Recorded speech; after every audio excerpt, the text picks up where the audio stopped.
Фермер находит одну из своих овец, лежащую в поле, но не может поверить, что под ней находится. Он приглядывается, и его сердце чуть не останавливается, когда он понимает, что там 3 новорожденных малышей. Когда на ферме начало всходить солнце, первые лучи солнца осветили спальню Гарри и Стеллы, пары, которая нашла в сельской жизни покой и простоту, которыми они так дорожили. Гарри, крепкий мужчина с мозолистыми от работы в поле руками, проснулся с первыми лучами солнца. Для фермера не было ничего лучше, чем начинать день с утренней свежести. На ферме. Его первой остановкой всегда был сарай, где он проверял животных, которых он так любил и о которых преданно заботился. Когда он открыл двери сарая, его встретил характерный запах сена и тихое мычание животных. «Доброе утро, друзья мои! Как вы провели ночь?» — поздоровался он, раскладывая сено для лошадей. Тишину сельской местности нарушали только легкий ветерок и пение петухов, создавая атмосферу спокойствия и простой красоты, которую Гарри так ценил. Однако, когда он пошел проверить своих овец, мужчина заметил кое-что необычное. Маленькая дверца одного из стойл была открыта, но Лиззи, его самой любимой овцы, там не было. Его сердце забилось быстрее, когда он заметил, что задняя дверь сарая приоткрыта, что означало, что бедняжка, возможно, выбралась наружу. Обеспокоенный, поскольку ночь была особенно холодной, Гарри выбежал из сарая. Он обошел ферму, его сердце сжималось от беспокойства, опасаясь худшего. И через несколько минут поисков фермер заметил что-то белое, лежащее недалеко от поля. Это была Лиззи. Он подбежал к ней с тяжелым чувством печали в груди, уже думая, что слишком поздно. К своему мгновенному облегчению он понял, что овца все еще дышит, но очень слабо. Пытаясь поднять овцу, мужчина заметил под ней что-то неожиданное. Казалось, Лиззи защищала что-то своим телом. Фермер осторожно приподнял животное, и когда он увидел, что находится под ним, то почувствовал, что у него дрожат ноги. «Боже мой!» — воскликнул он, совершенно ошеломленный увиденным. Там, посреди поля, под защитой овцы, он обнаружил 3 новорожденных младенцев. Его глаза расширились в полном недоумении. «Как вы здесь оказались?» — пробормотал мужчина, дрожащим от удивления и шока голосом. Не теряя ни секунды, Гарри снял свое пальто и завернул в него детей. Они дрожали от холода, но все еще были живы, благодаря Лизе, которая всю ночь укрывала их своим телом. Мужчина побежал домой и начал отчаянно звать жену. «Стелла, иди сюда, любимая. Иди сюда сейчас же».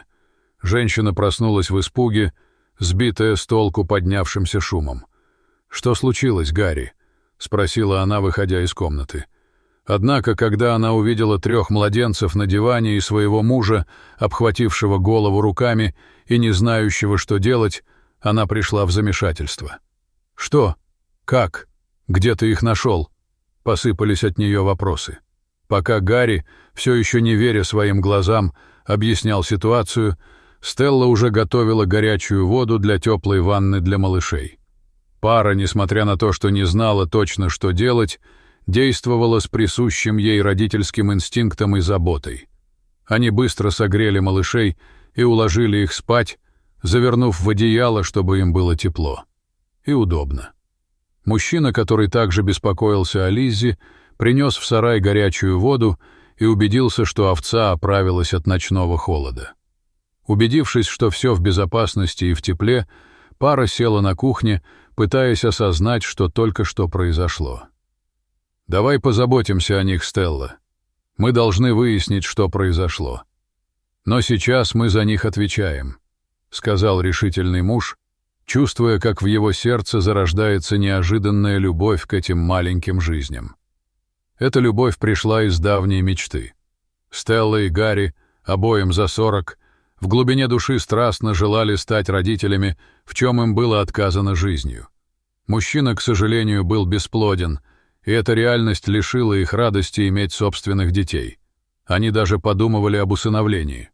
Но бюрократия была настолько велика, а процесс настолько изнурительным, что пара окончательно пала духом.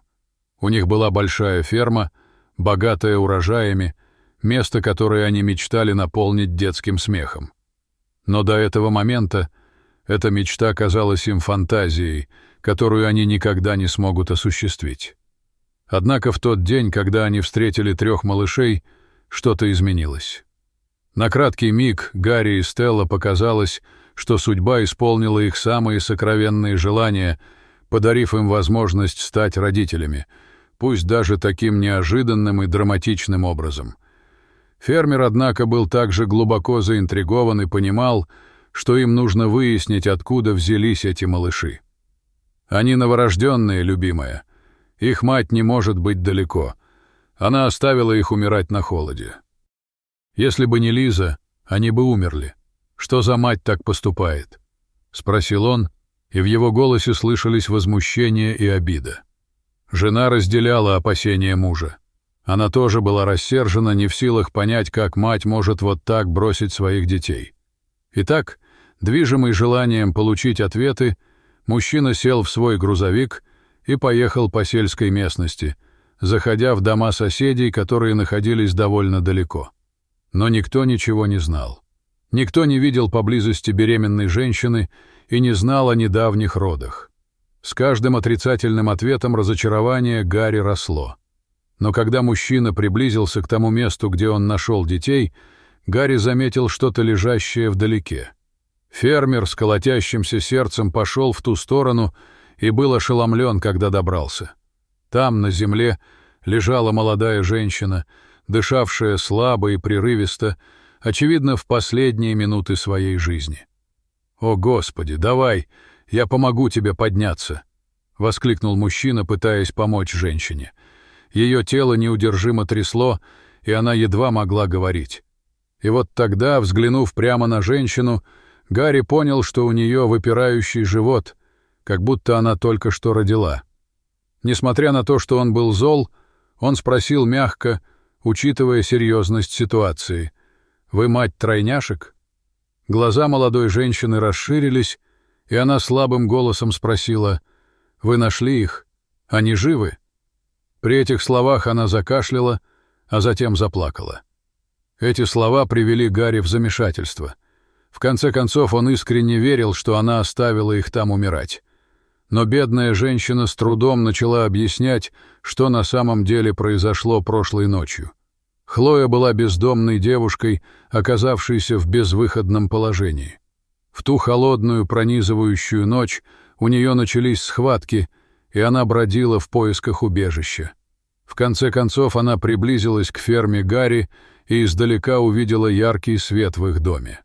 Она шла так долго, как только могла, но не смогла добраться до их дома вовремя. И прямо там, посреди поля, у нее начались роды. У нее не было сил донести малышей до дома супругов, и в порыве отчаяния ей удалось завернуть их в старую ткань, которую она сама использовала в качестве одеяла. Овца, услышав крики Хлои, сумела выбраться из сарая и подойти к женщине. Но, увидев овцу, молодая женщина испугалась и убежала в поле. Лиззи со своей стороны нашла младенцев и согрела их своим телом. Тем временем Хлоя, измученная и не в силах сопротивляться сильному холоду, упала посреди поля, у нее развилось сильное переохлаждение. Чего она никогда не могла себе представить в те последние минуты своей жизни, так это того, что судьба передаст ее детей в любящие руки фермера, который примет их как своих собственных. Гарри слушал эту историю со смесью грусти и сострадания. Глубоко тронутый трудной судьбой молодой женщины, он чувствовал себя виноватым за то, что слишком поспешно осудил ее. Осознавая серьезность ситуации, он понимал, что должен действовать быстро. «Я собираюсь отвезти вас домой. Нам нужно согреть вас и позаботиться об этих ранах», — сказал он, пытаясь осторожно поднять молодую женщину. Однако она была очень слаба, измученная трудностями путешествия и безжалостным холодом в ту ночь. «Нет», — сказала бедняжка, — «мое время пришло, сэр». Сцена была наполнена глубокой печалью. Хлоя, из глаз которой текли горячие слезы, посмотрела прямо на фермера и слабым голосом взмолилась: «Пожалуйста, Воспитывайте их как своих собственных». Ее слова были отчаянной мольбой, последним желанием матери, которая знала, что не увидит, как вырастут ее дети. Эти слова ранили Гарри в самое сердце. Затем, нежно взяв молодую женщину за руки, фермер пообещал: «Они будут любимы, моя дорогая, и я обещаю, что они будут знать, как сильно ты их любила». С этими словами обещания и любви бедная девушка испустила последний вздох, оставив после себя наследие жизни в руках незнакомцев, ставших спасителями. Небо над головой, казалось, разделяло печаль этого момента, окутывая сцену атмосферой прощания и раздумий. Со слезами на глазах мужчина поднял тело девушки и отнес ее в свой грузовик. Вернувшись домой, он все рассказал своей жене, которая расплакалась, услышав историю молодой женщины и трагическую потерю детей. Вместе супруги решили похоронить ее должным образом, почтив ее память. Церемония похорон была простой, но полной эмоций. И вот, после печали и траура, пара приняла решение законно усыновить тройняшек. Ферма с ее обширными землями стала для них бесконечной игровой площадкой. Детям нравилось гулять по полям, играть с животными и помогать родителям по хозяйству. Они стали маленькими помощниками, всегда готовыми учиться и принимать участие в жизни фермы.